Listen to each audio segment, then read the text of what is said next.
Welcome to First Star Let's Chat, an athletic therapy podcast. I'm your host, James Gardner, certified athletic therapist, certified strength and conditioning specialist, yoga instructor, human being. This platform, for the pros, by the pros, anybody in the performance space, and beyond. Welcome here to share in the stories of professionals, experiences, journeys, learning along the way. It's a platform to connect, to network, and to be a part of a community that cares, with conversations that matter, experiences that resonate, and generate ideas, thought-provoking, organic dialogue, passionate pros. Brought to you as always by First Star Therapy, Mobility Tape, Epic, and Benchmark Athletics. In association with the Canadian Athletic Therapists Association. It's First Star Let's Chat, an athletic therapy podcast. Thanks for being here. Thank you for being a part of it.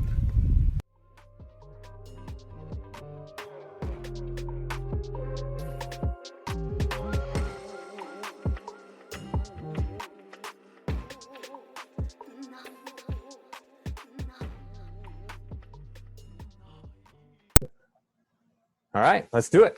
Welcome to Let's Chat, an athletic therapy roundtable. This is session 30 already. Really special guest tonight. Before we get to that, let's do some general ground rules as always.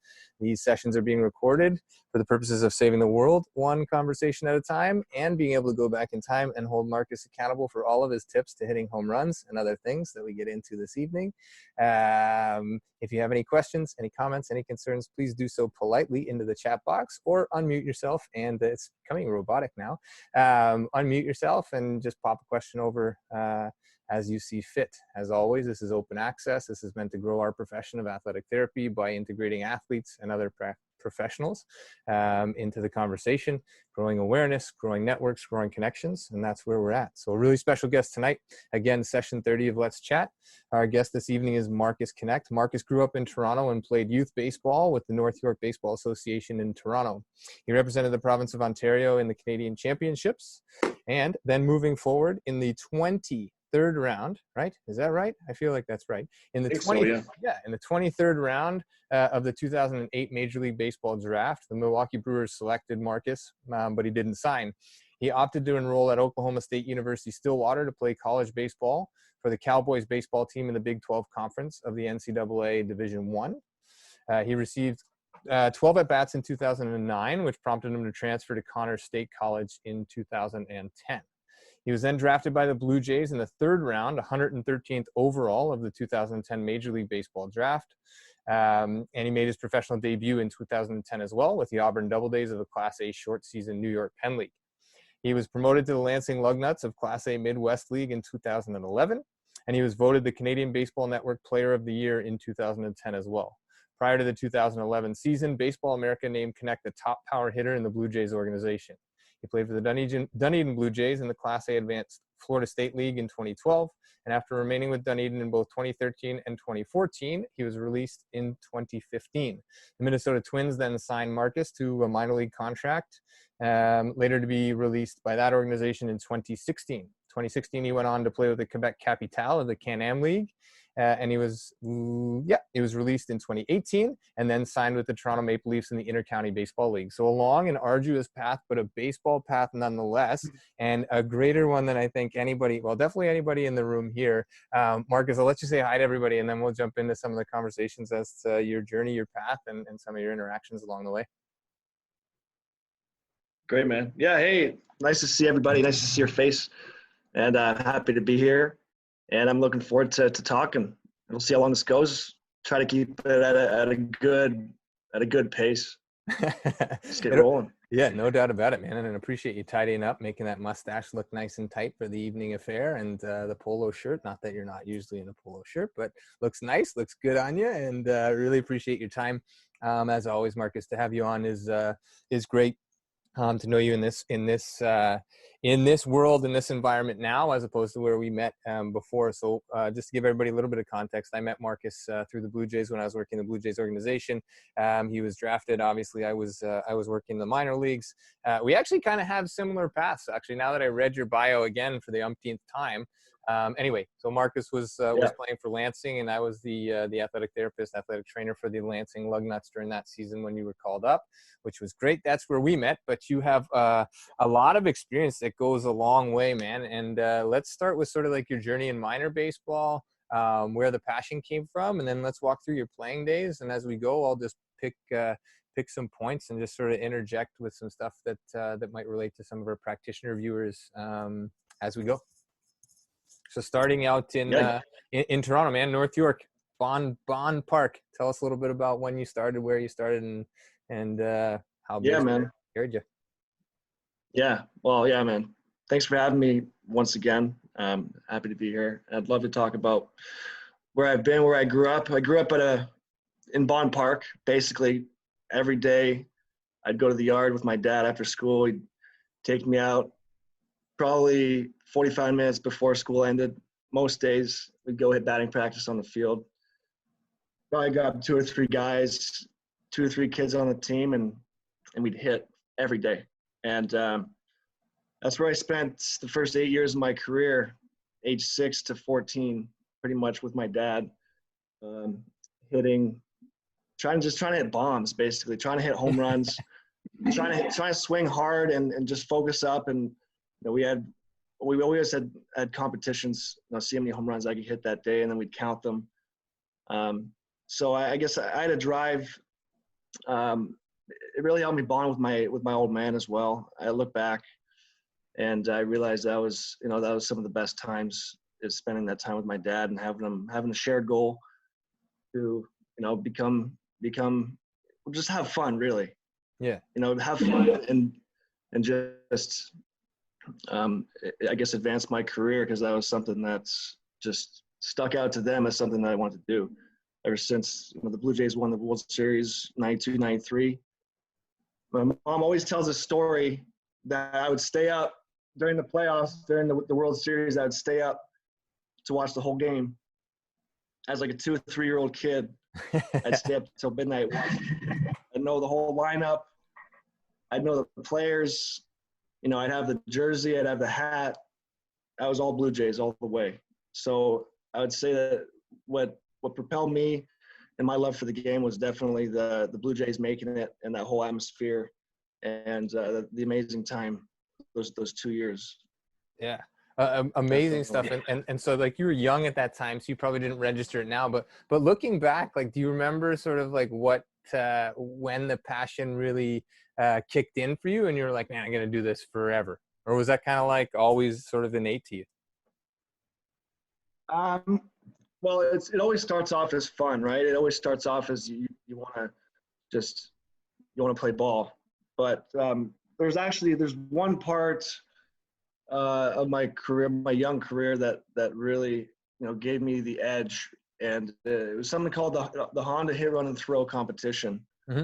where it's basically hitting, running, and throwing, right? Trying to hit as far and straight as possible, try to run as fast as you can around the bases, and then try to throw as long and straight as possible, right? And they just measure it with a tape measure. And the competition was at the very top. It was a national competition at the Rogers Center.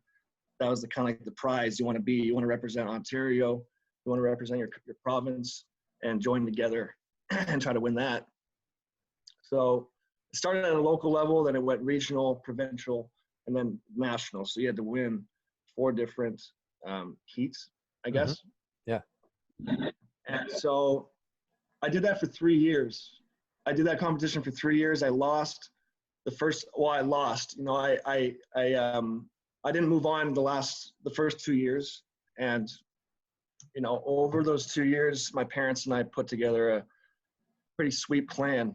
Where we studied the competition from the guys the year before, studied the competition of everybody in other provinces, yeah. Right? And then we devised a plan to get together every day, and we trained hitting, running, and throwing. Basically, just getting a tape measure out, and I'd go out with my mom and dad, and we just try to best our score from the day before. A little bit better every day, man. Nice. Yeah. So we studied the competition. It's something I talk about with my, with parents of the kids that I train now, is that we study the competition, so we knew what the mark was, the top mark. We knew what the best were doing. And then once we knew what the best were doing, once we had those metrics, we simply focused on what I did the day before. And we focused on, how I was yesterday and how I can best that today. So that's kind of like looking back at it and talking with my parents about that process. So then I didn't finish the story there. I ended up winning the national. The third year I did it was the year I ended up winning the national, the hit, run, and throw champion. I won the gold medal of the hit, run, and throw. And that was like, I felt like a big shot there. But it really helped me. Yeah, but it really helped me understand that you can devise a plan to achieve that goal, and you can really achieve, anything. And that's kind of like the first time where I actually put that in action. And plus the training of just doing that actually set me well above my peers in a major way. And by the end of it, I threw harder than everybody else. I hit the ball farther than anybody else, and I was a fast runner. So, not only did it help me mentally, it helped me advance my physical to the next level as well. So, yeah, I said that definitely propelled me and gave me the confidence and the plan and the support to take it to the next level for sure. So how old were you when you won that competition? I was in grade 6. Yeah. So 12. Okay. Awesome. It's awesome because we talk about this, we talk about it all the time when we're on here talking with either, pro trainers, pro strength people, medical doctors, whoever's on here as guests. It's sort of this common thread of like where we can impact amateur sport. And I want to go there with you because I know you're doing some coaching now, which we'll get into as well. But first of all, was there like VHS at that time? Do you have like a big VHS video of you winning that or no? I guarantee there is. My parents, my mom and my dad, they filmed a lot of things. So yeah, we got to look through all the records, but there's got to be. I know we got pictures. Yeah. We got pictures. So, yeah. All right. Well, send those over. Yeah. Send some of that media over. We'll make sure that gets up on social because that's I'm sure at 12 you look like like a miniature version of what you look like now, I guess. But it's interesting because you talk about the elements of fun, and that's kind of what initiates sport for most players, most athletes, most human beings, is you engage because it's fun. But really, in listening to you speak and in knowing you a little bit as well, the element of competition is fun for you as well, right? So they're not really separate. They're kind of bred together in your circumstances, right? Is that fair? Is that a fair assessment? Oh yeah. I think it's built within us to want to, see what others' bests are and try to beat others' best. I'd say that's natural. Yeah. As you get higher level, you got to I learned you have to kind of switch the competition to more of competition with yourself at the very highest level. And the competition, the nature of it changes, but, competing to win a championship with a team is definitely the motivational factor, the driving factor to playing and wanting to get better, right? You want to do good for your team. Absolutely, man. Being a part of something that's bigger than you, but at the same time, knowing that you have to better yourself every day. These are key points in life. These are key points in success. And you and I have had some conversations of late and potentially doing some work together in the future. I hope right along those lines, which again, we'll get into as we get a little bit further along in this conversation. This is like, first date. We don't want to get going too quickly here. But those elements of competition and fun and also besting yesterday, like those are massive things. And we read through your bio and you're a high draft pick and there's a lot of expectation and on yourself, I'm sure, but from others as well. You hear the media reports, you get into an organization and you're the kid who was drafted at a really high level and you're going to sit there and you're going to be held to a higher standard and all these things that happen. How did that wear on you at the time? Like, let's go back to like your draft, the second time you were drafted. You remember like where you were and how that happened? And then once it happened, where did your mindset go? I guess let's go there. But before the draft? Yeah, like when you were on draft day, where were you and how did that go down? On draft day, I was at my family, at my mom and dad's place. I was 19 years old, and I had a couple of my closest friends over. And you know, we were just waiting. We were watching the names get called, and I didn't end up getting picked the first night. Which was disappointing. I thought I was going to get picked, and I had all my car planned out. I knew what car I wanted to get and all that stuff, right? But it didn't happen that way, and I ended up getting drafted the next morning. So, leading up to the draft, it was the second time I've done it, right? In high school, I had some attention, and this time, it was. I didn't feel much pressure, honest. I didn't feel, or maybe I handled it well, right? I handled it well. I just kind of went about my business. And, we had a team. Our team was amazing. We were ranked first in the nation for, 5 or 6 weeks. And we had a chance to play for a championship. So that's what I kind of valued more than the draft. And, I enjoyed the eyes, that's for sure. I enjoyed doing well for my team. And it was really the first time I put in a bunch of work. Like I developed a routine every night with a couple friends, and we trained every night. And we really got into a good headspace. I had some really good teammates, and, they really helped me, push me along as well. So, yeah.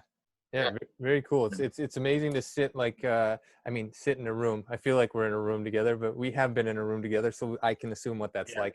But to sit in a room and sort of listen to somebody who's been through that experience and just as driven and as humble and as successful as you are and have been, to reflect on it and see, like, at the time now looking back, how it feels different, or if it feels different, or what might have been, what you might have done differently. It doesn't really help in looking back, but at the same time, I just kind of want to go down the space of, did you feel like a lot of expectation at the time, or did you feel like, I earned this, I deserve this, I'm ready to go? How did it feel at the time when you were at that, drafted that high and all of that surrounded it? Well, I was reading, I got caught up reading all the draft reports, and my parents were interested. They're helping me. I didn't have an advisor. So it was just really the family, reading reports and reading scouting reports on me.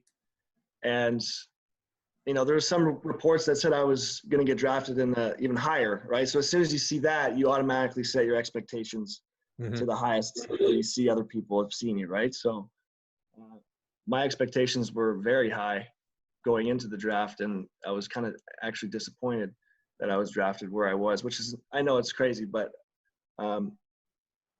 that's just what expectations can do, right? You're put in a good situation, but if you expect more, you might not appreciate where you are now, right? So no, it's a great point. And to have that experience and to hear, to hear somebody who's been through that level of understanding and just appreciating, what expectation can do, but also where your drive and where your talents can take you as well. So it's awesome to hear you just even touch on that. And then to get drafted by your hometown team. So like, you're at Bond Park, and now you're just going to hit the DVP, head a little bit south, and then take the Lakeshore of the Gardner over to the Dome, and you'll be there. No problem. So you spent some time in the Blue Jays organization. You had some great teammates. You had a pretty average trainer in Lansing, and some other people along the way. So in your career, injuries, training, what changed when you shifted sort of from, let's call it amateur, let's call pre-college, college, and then from college to being in a major league organization? What shifted in terms of workload and in terms of support, or did anything change? Oh, the support changed dramatically. I was with you my first full season, which I ended up seeing you quite a bit the first couple months. I remember we were in the training room quite a bit, and you were really helping me out. I had something going on with my foot. I don't know if you recall, but every time I woke up in the morning, I had this unbelievable pains in both my feet. And it hasn't happened since, but I guess it helped me develop a routine in the training room a bit, and I got to know you. and maybe that's why we're here now. Who knows, right? But I developed a pretty good routine in the training room using the hot tub and the cold tub. I got to know the ice bath. There's a lot more support, definitely, in professional baseball than there is anywhere else. So workload-wise was heavy workload. You're just on your feet all day. Yep. You know, you spend an off season. I love working out, so it was tough for me to wake up and not feel like doing anything except just go to the field and hang out and get my stuff done and go play. I didn't want to work out because I felt tired. But that's part of the grind, I guess. That's the physical grind of baseball. Yeah. Know? Yeah. And it's interesting for people who haven't been in it, or for people who think that they're familiar with it, or maybe even are familiar with it. Once you're in it, it's not easy. And it's not just showing up and playing a bunch of baseball games every day.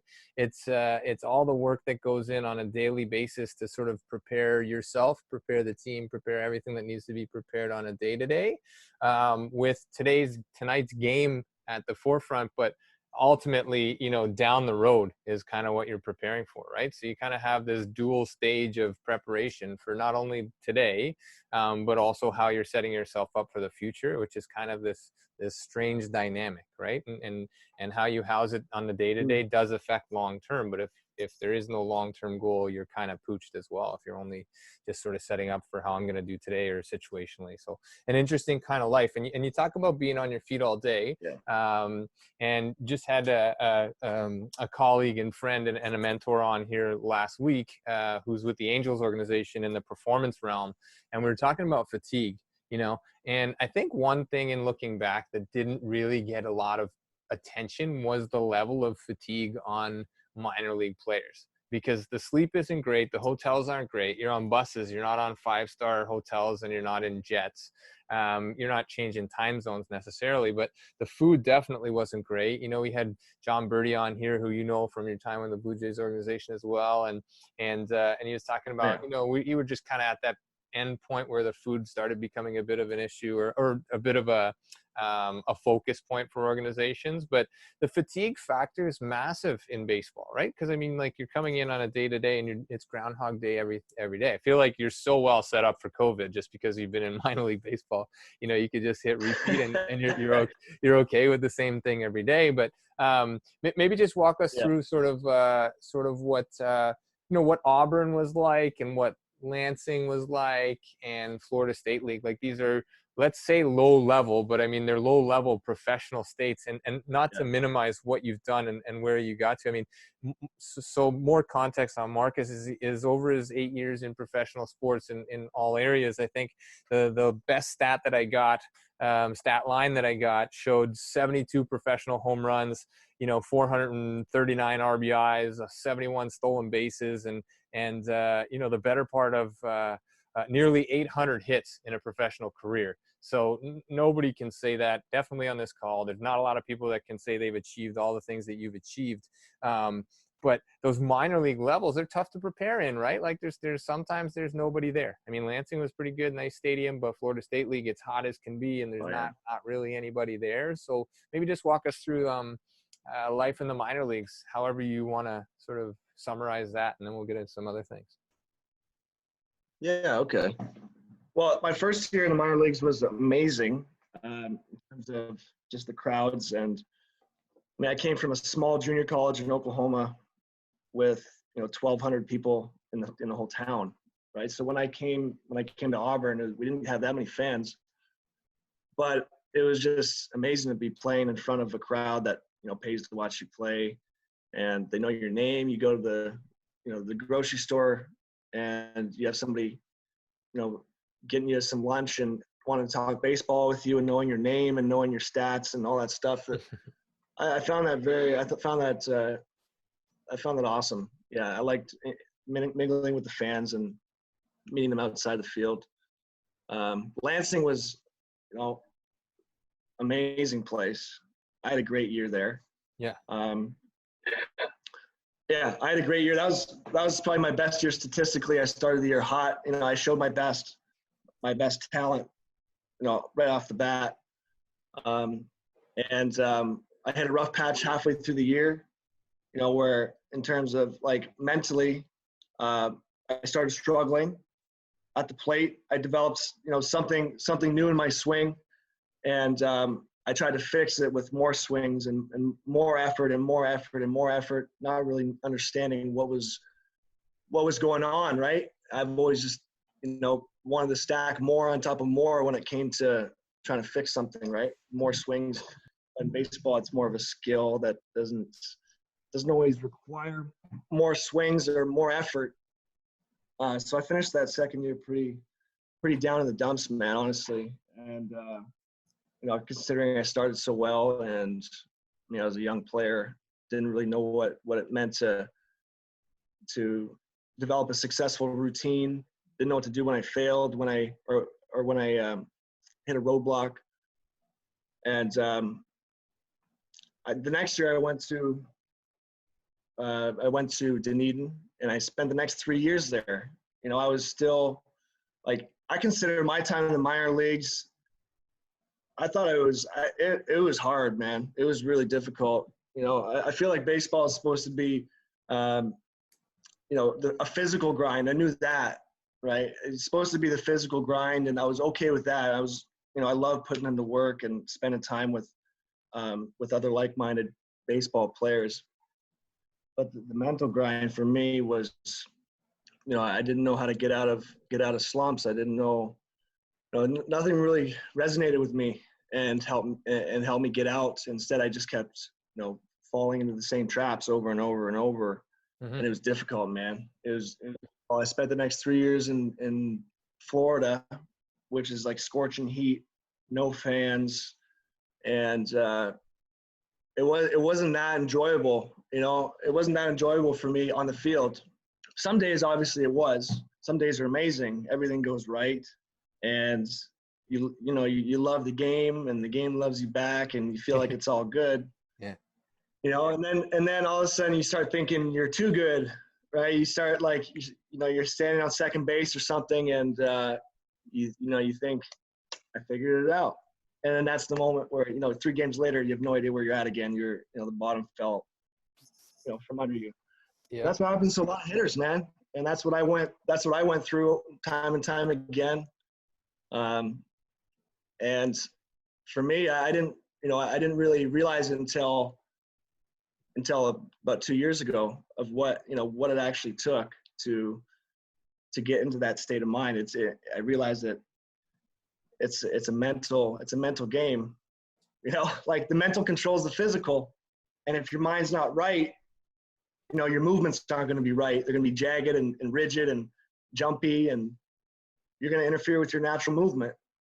And it's not something until, I don't want to say until it's too late, but it's not something until you step out of the thing that you've been in for so long, right? So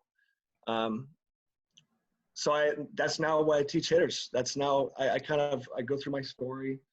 I tell them what I went through, and we develop a solution that helps them get outside of the way they're thinking, and develop a process, a system to really get to that place in your mind, which is basically empty your mind and track the ball, let your body movements just follow the ball.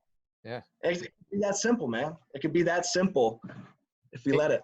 It can be that simple, and when it's that simple, it's also so complex, right? So you talk about some things that are really, really interesting and really near and dear to sort of some of the philosophies and some of the approach that I'm taking to performance and to wellness, and I've shared a little bit of this with you and some of the practitioners on here as well, and it's amazing how paralleled our process is right now in terms of your approach to hitting and teaching, and sort of the way that I'm sort of leaning and skewing my pathway to performance enhancement naturally, and overall wellness, and sort of molding those together. So you talk about, when you're going good, everything's great. But when you get too up, it's like, who was it? I can't remember who it was, but somebody said it's just like it's a daily serving of humble pie playing baseball. You know what I mean? Like you get too high, you get knocked right back down. You get too low, you're just going to either stay there or just get knocked even lower.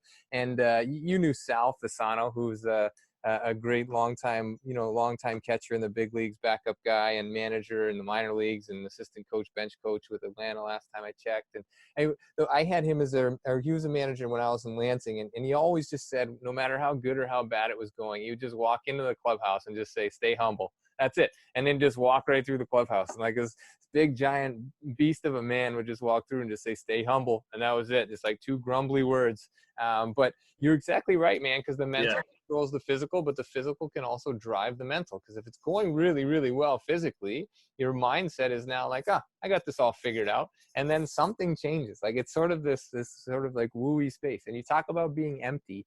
And I always liken this to physical motion as well, right? It's like if you don't know, well, first of all, you don't know what you don't know. So you've touched on, not being able to capture this until a couple years ago.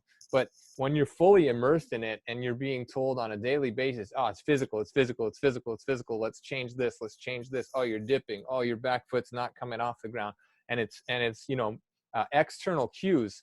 The internal cues get left out, and the internal cues sometimes are maybe more important than the external cues, right? Like those mental approaches. So you had a couple great mentors, great hitting coaches that started approaching that in the Jays organization, right? Like, I don't know if you want to talk about Spring and Post and those guys. They started, I was privy to a couple conversations they had and some of their presentations that they made, but not to belabor what they were doing, more to get into what you're doing now. So now you're working with amateur athletes, you're sharing your story, and addressing the mental side of the game, right? So what age levels are you working with right now, and where do you think that can benefit amateur level athletes?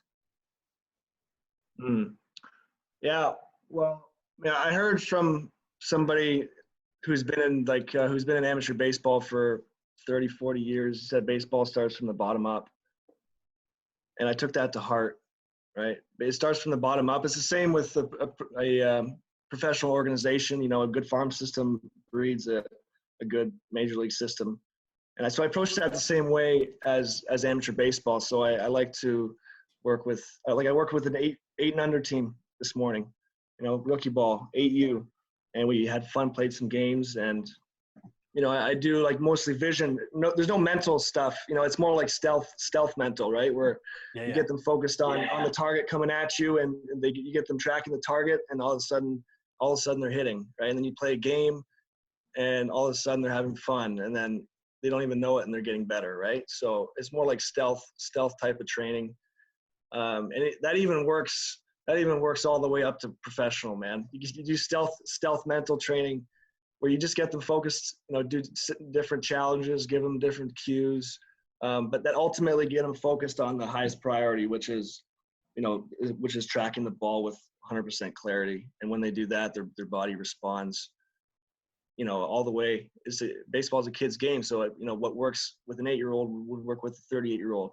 That's the beauty of it. So you can approach that aspect the same way. You're still tracking a target. Your physical responds depending on how clear the target is. So that means that, like, when I look at mental, I look at visual, and they're so tightly entwined that to me there really is no difference. So just continually get them, finding ways to get them focused on ultimately the ball, and with the more advanced players who are willing to let go of what they know and focus on a process that helps them see the ball the best they possibly can.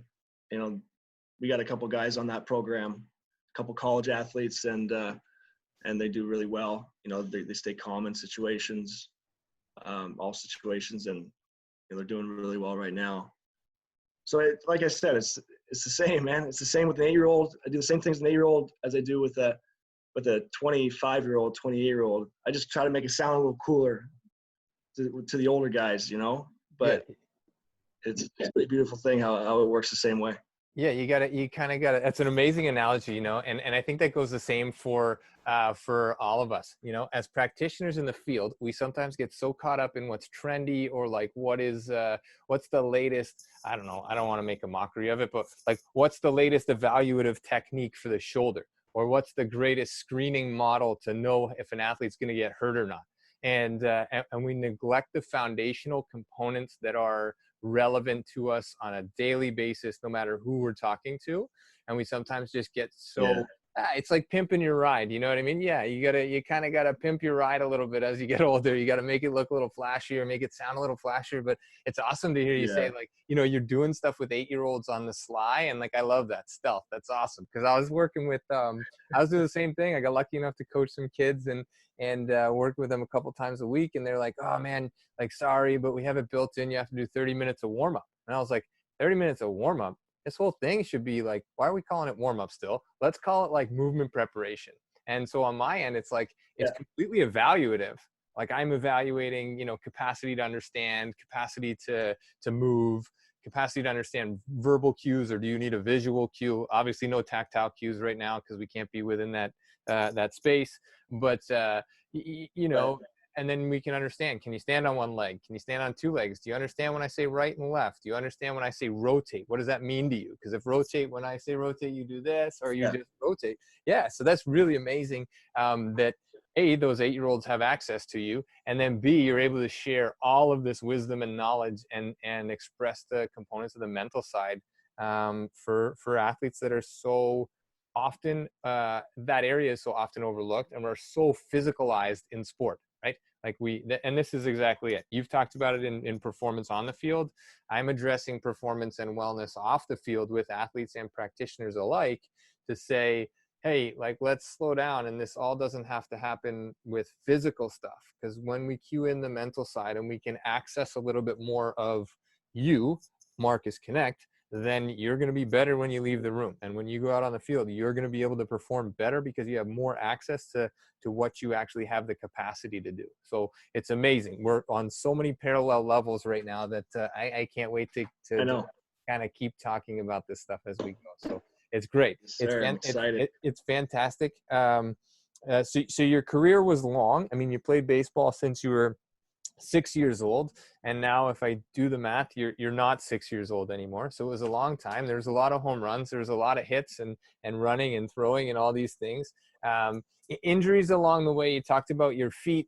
You talked about the fatigue, which I honestly consider probably in baseball like an injury, right? Like, that's an injury. Fatigue is an injury, and it's sustained over time, but that's something that needs to be addressed on a daily basis as part of maintenance and as part of sort of controlling what we can to deter further injury from happening. But were there other injuries along your career that sort of slowed you down? Was there anything that trainers or strength coaches gave you that really sat with you and helped you along the way? Oh man, yeah. Like, I fell in love with strength and conditioning because of, you know, the strength and conditioning coaches that I had in professional baseball. You know, they motivated me beyond. They're like, I consider them my mentors just as much as, you know, any coach. You know, I learned more from trainers and conditioning coaches than I did any I mean, probably anybody else, to be honest, in pro ball. But yeah, man, I had some injuries. Dude. I had some injuries. In 2014, I hurt my back. For sure, deadlifting. You know, I usually do heavy Mondays, deadlifting. Heavy Mondays, that's what I did in the off season. And I was, you know, really, really dehydrated from one of the weekends, you know, that I spent in Toronto. And I decided to do heavy deadlifts. And I'm sure this was just a compound effect of just the same routine over and over. But I pulled my back. It turned out to be like a SI joint, sacroiliac, right? That was the diagnosis. And the next day I actually I was on a flight to Australia. Figure that one out, eh? Yeah, that'd be a tough one. But that kept popping back up, you know, over the years, you know, where I ended up, it became easier and easier for me for that to happen, right? Where I'd go to do a session of hot yoga, right? And I'd do the wrong class, or I'd try to stretch too much, I wake up and I couldn't get out of bed kind of thing, right? And my hips got messed up. I didn't really get the right treatment. I neglected it, and started feeling pains elsewhere. So like, yeah, I think that injury was pretty substantial. I'd say in the long run, over time, right? Because it compounds. Then your body it's always going to operate around the goal, right? So when I'm taking swings, I'm still aiming to hit the target hard. But if I'm not moving properly, then it's just going to find another way. My body's going to find another way to move in order to get there as efficient as possible. Yeah. And, if you just pound that pattern back and over and over and over and over, you're creating suboptimal patterns, and you can't even feel it because your body's so good at adapting, right? You can't even really feel it, and you only really know over time. So I think my swing was definitely affected. My natural swing was affected by that, and then by taking, high reps, high velocity, high power movements, and continue my regular schedule. So I mean, it's something I talk to all my older guys about is definitely that health is wealth, and that if you got something, get it treated and work your tail off to get it better than it was before, or else it's going to affect your swing. We all know baseball players, they treat their swing as if it was gold, because it is. It's a natural swing, right? And I mean, if they knew how much that could possibly affect their swing, then they would, how important it was, then they would get right into the gym and get to the training table and do what they have to do to fix that, because it's going to affect them down the road, and they're not even going to know why. And that's what's going to get them. They're going to wonder why they're missing pitches now, and things like that. Why they're not playing as well as they're capable.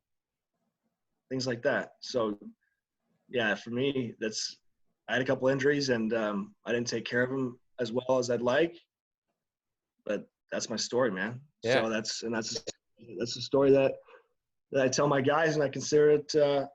I consider it, a great opportunity to let them know firsthand experience of what could happen if they don't take injuries seriously. So yeah, and you bring up so many great points for practitioners as well. And I'm just listening, and I'm writing down notes as we go, and just kind of like making mental notes to myself in terms of working with athletes. Sometimes we wait until there's an injury, and we just sort of go into cruise, right? We just put it in cruise control, set it and forget it, and then like, oh, when they get hurt, we'll do something about it, instead of constantly checking in. I mean, we're talking in pro sport, we're talking in an accessible area where me as a trainer, myself as a trainer or a therapist or a strength coach, has access to you on a daily basis. So I always talk to other therapists about being on the gym floor, being on the sidelines, being as active as possible in your athletes' lives, because that's where you're going to gain the most information. When you come in and you have a hurt back, sure, you're going to get information, but by that point, like, how do you know what you're basing recovery off of? What are you going to change that Marcus has been doing all this time that may be a contributing factor to that as well? And then you talk on the next point of trying to get back to those routines again. And we're such creatures of habit that it's almost like, if I play baseball, I need to be able to deadlift, I need to be able to sprint, I need to be able to do these workouts on a regular basis. And again, you talk about the mental approach to hitting. I would say that internal cue as an athlete becomes that much more important to understand what feels good, what feels right, and what doesn't. Not just what's on the sheet of paper or on your phone in terms of what your workout says you're supposed to do today, but how do you feel today? And then, and there's a lot of great practitioners out there that do a daily kind of check-in in pro sport. And I think it's becoming more of a thing in baseball now, to sort of have, individualized programs within the global program, which I think is fantastic. And the teams are a little bit greater. But you also touched on trainers and strength coaches being high impact with you. So I think that's a great lesson for everybody listening as well, that is a practitioner or is going to be a practitioner, that every conversation that we have potentially impacts the outcome, right, with you as an athlete. Because if we don't know what we're talking about and we're just feeding you information that we read off somebody's Instagram post and you're believing that to be truth, we end up in a pretty unsustainable cycle of recovery or solid training, right? So good information is always good information, and every conversation matters when we're having it with athletes. So you bring up some really good stuff that sometimes, I haven't even thought about in a year or so, or a couple years, and it really brings it back around to, like, how do we really connect? And that's a good pun with your name. I just like saying your name all the time, so I just say Knecht all the time. But how do we connect with our athletes? And we do that by knowing who's in front of us, and I think tapping into who they are, right? Is that a fair statement? Yeah, I would say. I mean, I trusted. I mean, the trust factor is big, man. Because you really want to play every day, and you want to stay on the field, right? And at the same time, you're hurting, and you don't really want to tell anybody that you're hurting. So Yep. it's kind of a tough position to be put in for both people, right? Me, a guy like me, and say you, if I was to come at you saying, like, look, I'm hurting, but I do not want to go out of this game. Don't tell coach. And then, that happens all the time, man. It's a lot of athletes would rather not say anything. Yep. And that's the sad part. That's sad because, that affects performance, and then you're just hiding things. And, if it lowers performance, find another way, find a way around it, bring it out in the open, and fix it. Yep. Transparency and communication. Great topic, great talking points, great topics, and really central to every facet of life, right? And you bring one up about trust. And I was reading something today, and I was like, Marcus is coming on tonight. There just seems to be this good timing when I'm bringing people on like you. And I took a picture of what I was reading, so I was going to read it out. And as strength and conditioning legend and coach Johnny Parker states, I coach people, not weights. What I've learned in 27 years of doing this is that athletes want somebody who cares and somebody who can help them improve. They won't care how much you know until they know how much you care. And I just thought that was boom. That was it. If I could put that on a quote in the back of a t-shirt, I will just repeat that every day and have everybody who's walking behind me read it as well, right? So if I care, really, you ultimately, we have a bond, and the outcome is going to be greater because I care. I know you obviously care because you're here to try and get better and try to make it to the big leagues or whatever it is that you're doing. Your big leagues could be a desk. Your big leagues could be picking your kids up 10 years from now. Whatever the case might be, once we garner that trust, it's a two-way street, because I don't gain your trust until you've gained mine, so it goes both ways. And I think that's massive. And that care factor, that TLC factor, I could be putting baby powder on your shoulder, but if you and I have a good, solid relationship, that baby powder could be just what you need to feel right, to go get, a couple knocks that night to bring you out of a slump or whatever it might be, in your world or in the performance world, regardless of situation. So you touch on some really good things. True. It's always amazing to hear athletes speak about their experiences and then relate it back to what we do and what we hear. And when I say we, I can only, my own historical experiences and my own biases, but like, if I'm hearing what you're saying on a regular basis, then I can program for you a whole lot better too. You don't necessarily have to deadlift.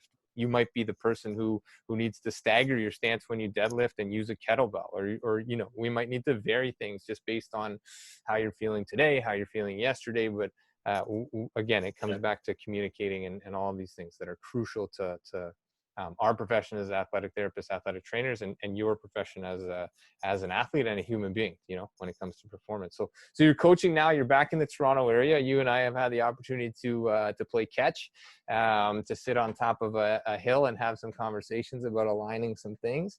Where are you looking to go in terms of coaching? Do you want to just continue with the amateur levels? Do you want to keep coaching, or immediately you're just focused on now and helping as many people as you can? Where are you at? Yeah, I'm focused on primarily giving back and all age groups, and offering my techniques and offering my programs to teams and private athletes, things like that. I mean, as a pro, believe it or not, man, I didn't really I didn't really do many private lessons at all. I didn't do, I didn't really, that wasn't really in my scope of things to do was to give back, and so now that's what I'm focusing on. Yeah, and basically. it's a great area, and there are, I get a little feedback. Sorry, it's a great area, and there's a lot of people that are really going to benefit from talking to you, just having you around the field, having you around coaches and parents, and all of those things, because there's a lot to be gained from just having those chats with you and getting to know you a little bit more outside of the diamond. For me, has been great. I mean, we've had a few conversations. I look forward to many more again with you moving forward here. But you also had your career sort of like, you and I had a conversation a couple weeks ago, and I brought it up on here with a couple, during a couple of the chats, because when we met, you sort of had started talking about how long you spent working on your swing and becoming a baseball player and becoming a pro and getting to the highest level possible, that you kind of lost yourself in all of that, right? You're perfecting the physical, and this idea, like you said, you just didn't know until you stepped away, because you're so immersed in it that you didn't have the opportunity to sort of step out and gain some perspective. So you mentioned sort of now you're starting to find yourself. You're really spending some care and some time to work on yourself. What does that entail for you? And if you could have, I mean, there's probably going to be a few athletes that listen in here and in the future, definitely. What would you advise if you could go back in time and work on yourself during those times? What do you think you would do, or how would you advise yourself? Yeah, like you kind of nailed it. What we were talking about was I spent so much time on the physical, and I realized not too long ago, a couple of years ago, when I had this kind of this revelation, that it's more about what the value that you bring to the community, and the value, like how can you use your position and your your status, say, to bring positivity. Maybe that's not the right word I'm looking for, but like goodness to the community around you, right? Yeah. And instead I was focused on me and how I was going to do, and how I was going to do this and how I was going to do that, and so I kind of, if I was going to go back, I would say take a lot of pressure off myself, take a lot of focus off of myself, like thoughts of the ego, thoughts of where I wanted to be, where I wanted to go, and put them on to, how can I make the world a better place? It's beautifully said, man. And reducing that that self-serving nature is I mean, it's human condition, right? To focus within ourselves and on ourselves. But you talk about that and just adding goodness and positivity and being part of something bigger than you. And once you gain that, you gain a whole lot more access to yourself and so many other things. So I'll thank you for sharing that with us all on here and into the future. I'm sure there's going to be plenty of people that have questions with that. Athletes and some other things. And I'd love to open you up as a channel for other athletes that are dealing with COVID right now, because it's not a dissimilar situation to lose a season, to lose a career because, the college season or the university season got canceled and it was my last one, or I was coming off a surgery and I was going to be ready, but now I don't get to, so I think a lot of people can relate to your story and your experience. So it's amazing that you would share it, and I think there's plenty more of that in the future as well. If you're up for that, I know you are. We've talked about it, and there's a lot of people out there that would love to pick your brain. After being, a couple of questions just rolled in here. After being in the pros with all the player support you mentioned, how was it to transition into the IBL, the Intercounty Baseball League, where there isn't as much direct contact with support staff? And how did your routine change? Actually, we had a great therapist. Like, I played for the Toronto Maple Leafs, who, they're kind of like the central team to the league. And we actually had a great therapist. We got along very well. I needed him badly every game because, just to get me something, right? Get my T-spine going. It was locked up, or get my hips, from driving 2 hours to the game. So there's a lot of things you still need. And the first year I actually played in the IBL, I hurt my back, and I was out of camp. I was at this volunteer camp, just down by the lake shore, and I bent over to pick up a ball, and just like that, I couldn't really raise my back up, and that ended my season. But the next year I came back pretty much full, my first healthy season in like 3 or 4 years. So that was amazing. The transition was really good. I just ever since I had that revelation of the mental side drives the physical side, and how to have a process each pitch, each game that helps you get to your best, your best hitter, your best person. And it's once I had that process, then I could start working on that process, and that really elevated my my love and joy for hitting in the game. Once I started to really just dial in on that process, and I'd want to play another 8 years, 10 years, just focusing on that process that helps me get to that place, just to refine it and get it better. So like, I love hitting. I love baseball more than I ever did, more than I ever have right now. Funny enough. So I love the transition and the IBL. I really enjoyed everything but the travel, everything but driving in the traffic. Basically, I love the fans are great, and I hope to play in that league, for many more years. Yeah, man, and we wish you the best with that as well. I hope you do, and you got somebody just around the corner now that can wrench a good shoulder when you need it. So just give me a call. We'll make sure that happens. I think I think you had an athletic therapist with Toronto, right? Was that Aaron? Was Aaron with you? Is that who it was? Do you remember his name? Yeah. There's a guy named Pedro. Pedro. Okay.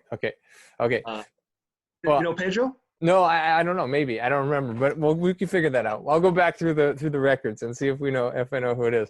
But there are some therapists scattered throughout the Intercounty Baseball League, and not many in the amateur ranks, right? So we go down into some of the minor baseball, and there's not many people that are there. I'm not saying that we have to be on benches, but do you see a fit for sort of that model that's in minor league baseball to spill over into amateur sport? You think there would be some benefit for those, maybe not the 8 and 10-year-olds, but the 12 to 16 to 18-year-olds, where the educational part can really become housed within amateur baseball? You feel like that might be?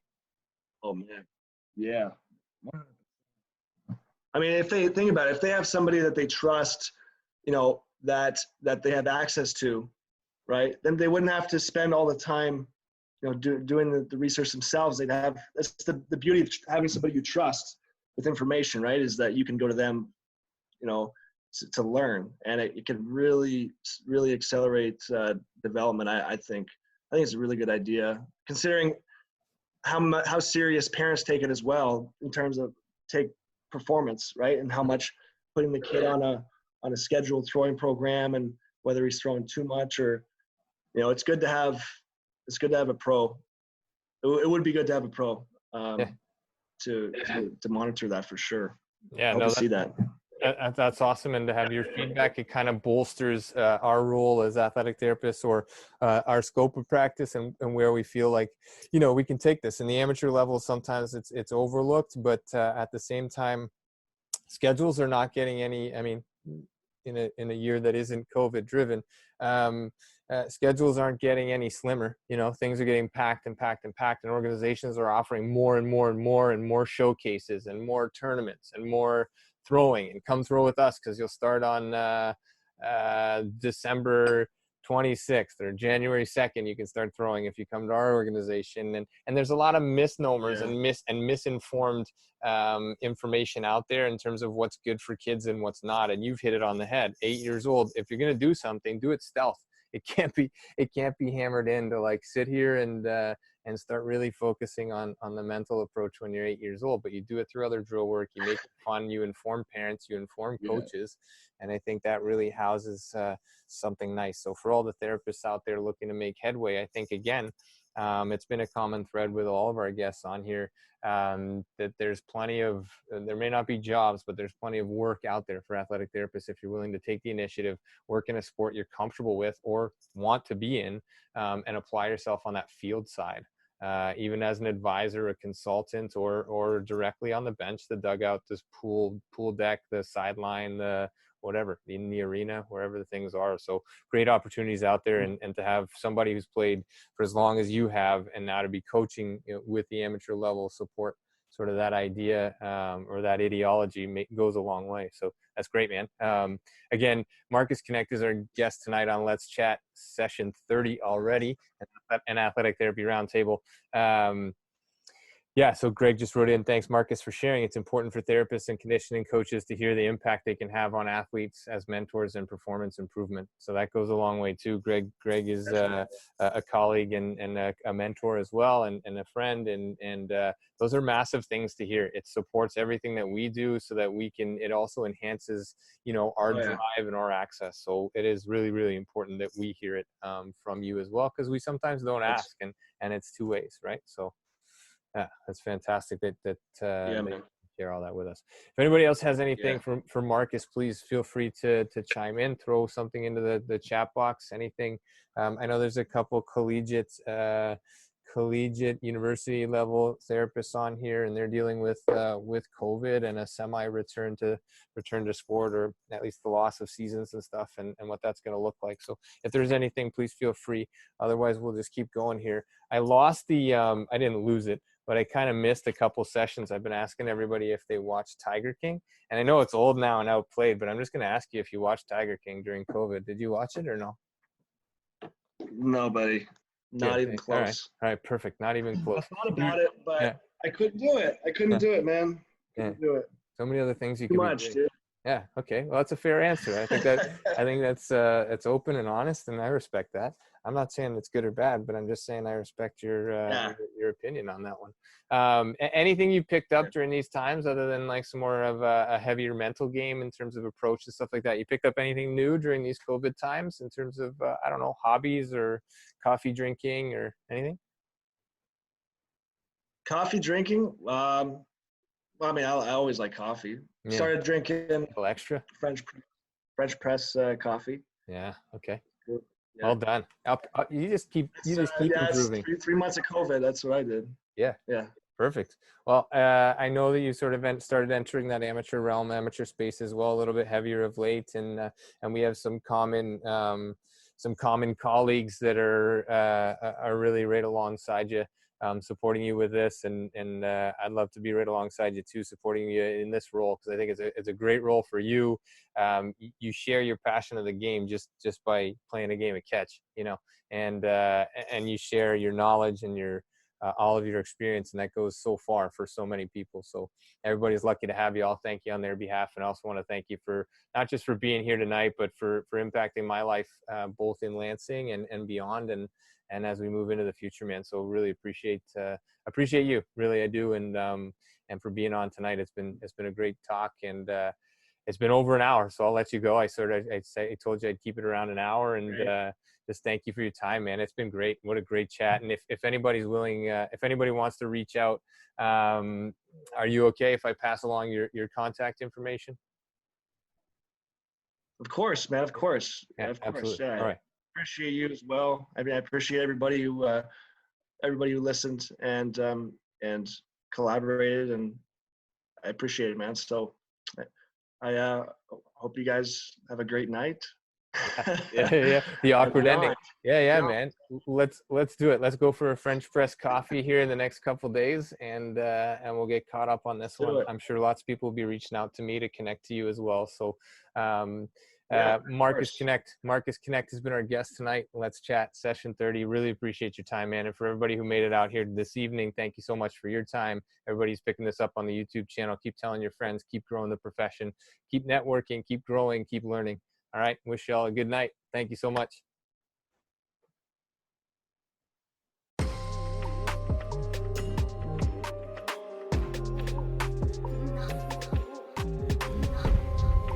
Thanks again for being here. Thanks for listening. Thanks for being a part of this community. Check us out online, firststartherapy.com. That's FIRSTAR therapy.com. Or email us with feedback, consult@firststartherapy.com. CONSULT firststartherapy.com, on Instagram at firststar.therapy, and our podcast host at letschat.at. This is First Star Let's Chat, an athletic therapy podcast.